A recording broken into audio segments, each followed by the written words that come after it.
Diego Cabot, mira, tengo el artículo 72 acá de la reforma. Te voy a leer un inciso. Dice que los jueces tienen que mantener un trato equivalente con las partes, sus representantes y abogadas y abogadas.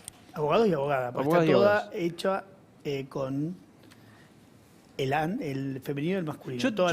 A ver si estoy errando en esto, porque acá el abogado sos vos, pero es como un compendio de obviedades que tienen que hacer los jueces desde tiempos inmemoriales, no sé, decime Bueno, vos, desde justamente el derecho romano. No a sé. ver, la parte constitutiva de un juez, si querés, de un juez, de un magistrado, es que efectivamente tome el caso en forma imparcial, cada parte tenga todos sus derechos y todas sus obligaciones dentro de un proceso e imparta justicia.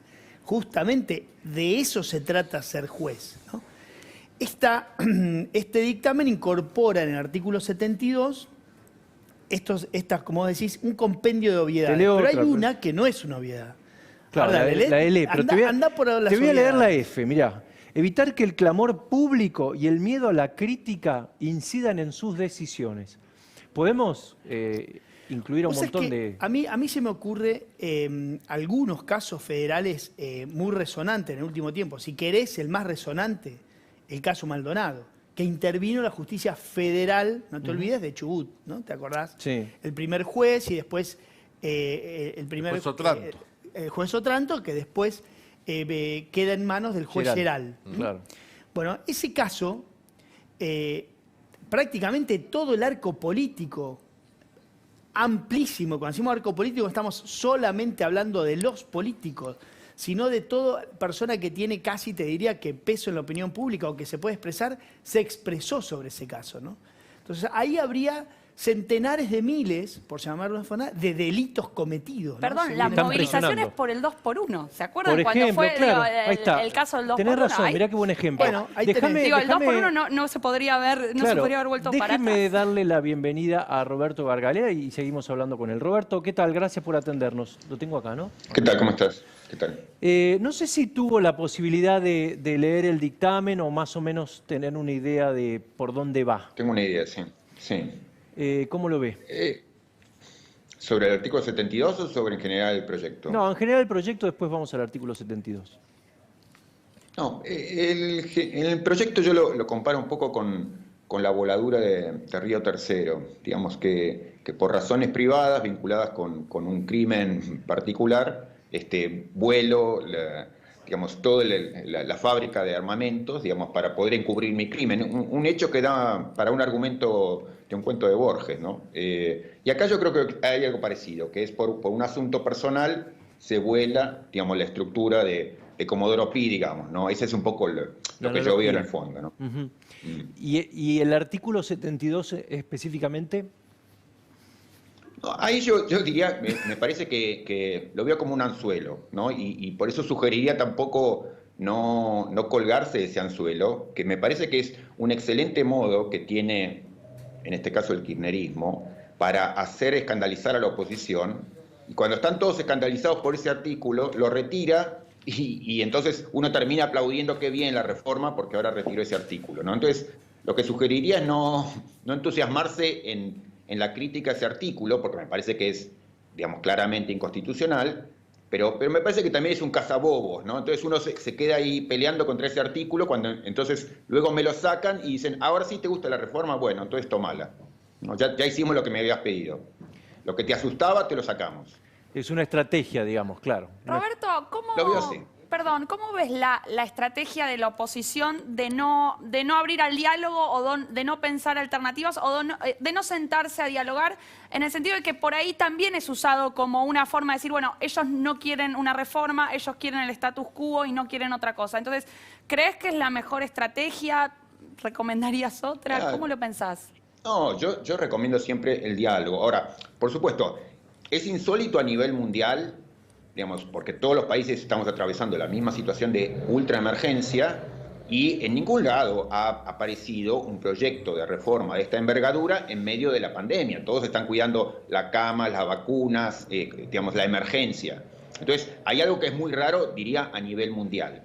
Si en el medio de la crisis, a pesar de esto y digamos, y dejando de lado un montón de otras prioridades, quieren discutir esto. Yo diría, bueno, discutámosla, pero discutámoslo como debe hacerse, digamos, con un acuerdo democrático, de modo transparente, de modo abierto, empezamos de cero, pongan la agenda abierta. Entonces, yo diría, me parece insólito querer discutir esto, me parece irrespetuoso, me parece una falta de respeto, digamos, a la civilidad, Roberto, discutir esto, sí. Roberto, vos Pero si lo decías quieren que hacer, se tiene que hacer de otro modo, ¿no? que este inciso que habla de los medios de comunicación es claramente inconstitucional. Bueno, habla de censura previa, seguramente muchos coincidirán con vos, pero ¿hay otros artículos de este proyecto de reforma judicial que envió el Ejecutivo que sean claramente inconstitucionales? Sí. Sí, claramente. Digamos, mira, hay un fallo que es el fallo Uriarte, que es del 2015, y que establece, o sea, es un fallo muy reciente de esta Corte, y que establece toda una serie de disposiciones sobre el tema de subrogancias. Todo lo que dice este proyecto en materia de subrogancias es inconstitucional a la luz de lo que dijo la Corte hace muy poco, con lo cual, en un punto, es insólito que avancen con un proyecto como este, por el nivel de irracionalidad que implica. ¿Por qué? Porque, digo, a la Corte le implicaría contradecirse a lo que acaba de señalar, o sea, ir en contra de sí misma, lo que dijo hace muy poco, para avalar un proyecto ¿Y semejante. cuál es la interpretación? imposible. Porque a mí me cuesta creer, yo calculo, no sé, no tengo idea, pero supongo que Veraldi habrá participado o asesorado, o el mismo Zanini, ¿no? Gente que sabe de derecho. Sí. No creo que cometan esas torpezas, ¿o sí? Yo creo que hay una combinación, o sea, me parece que hay un poco de avivada, yo creo que el artículo este del 72 es una avivada, digamos, para cazar a la oposición.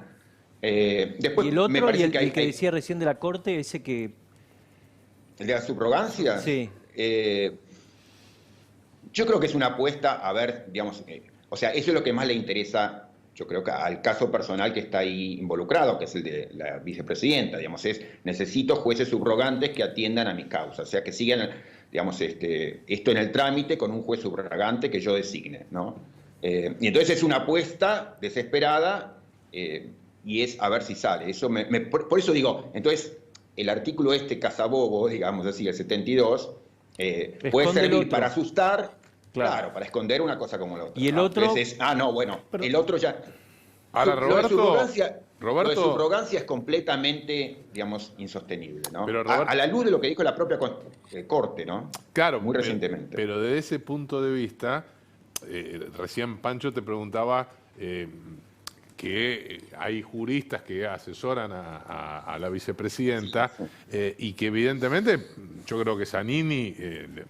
y muchos de ellos le deben haber dicho, esto va a terminar judicializado, porque sobre todo con este aporte que vos hacés del fallo Uriarte, eso obliga a la actual composición de la Corte a declararlo inconstitucional.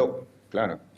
Entonces ese es el destino. Pero por eso, bueno, digamos, pero en todo caso, o sea, si uno quiere darle racionalidad a lo que parece muy irracional, es, bueno, vamos a investir y generar, digamos...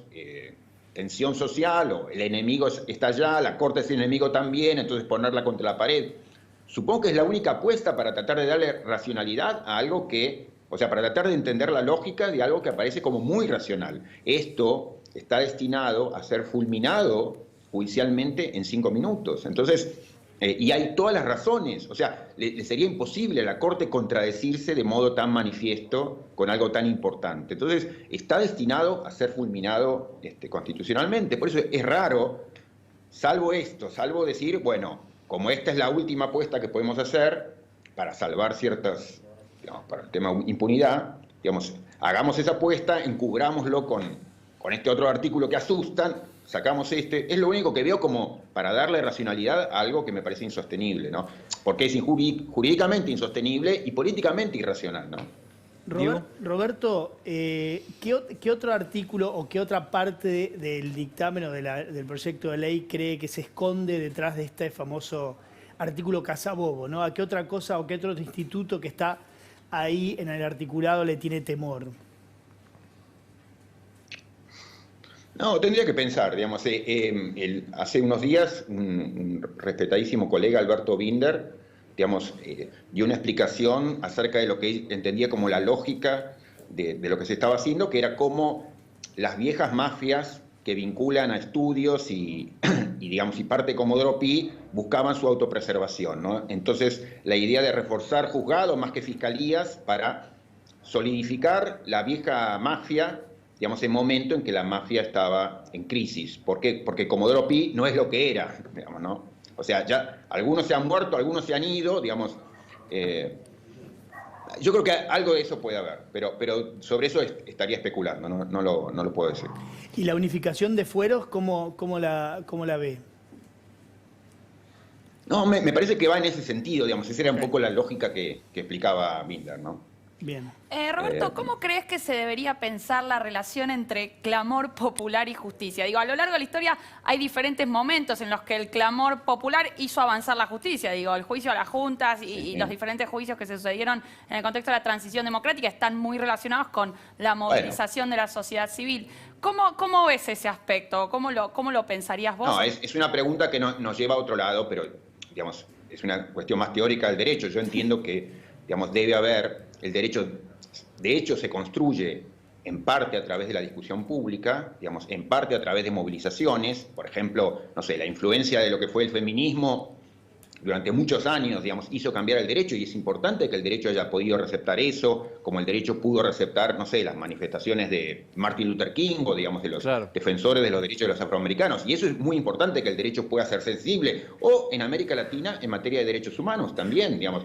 No para que el Poder Judicial sea pasivo frente a las movilizaciones populares, pero sino que sepa ser sensible, digamos. Eso, digamos, no es algo que debe verse como reprochable. Por eso, en ese sentido también, por lo que ustedes decían, digamos, este artículo 72 es también problemático, ¿no? ¿Por qué? Porque es muy importante que la discusión pública esté allí en diálogo con la justicia. Sí, de hecho uno podría pensar que hasta es contradictorio con la manera en que el kirchnerismo en algún punto quería entender la justicia durante el segundo gobierno de Cristina, cuando pensaba en la democratización de la justicia. Entonces, en algún punto incluso se contradice con sus propias formas de entender o pensar la justicia. Pero por eso, digo, estamos haciendo un ejercicio de intentar darle racionalidad a algo que puede ser puro autointerés y puede estar mezclado con irracionalidad, digamos. Yo creo que hay eso, una mezcla de avivada argentina, digamos, de las irracionalidades y parte también, digamos, de deslices, no tengo duda. Roberto, muchísimas gracias, muy amable, sabemos que tiene un compromiso. Perdón. Gracias. Alerta, último momento, ustedes. Daniel Santa Cruz.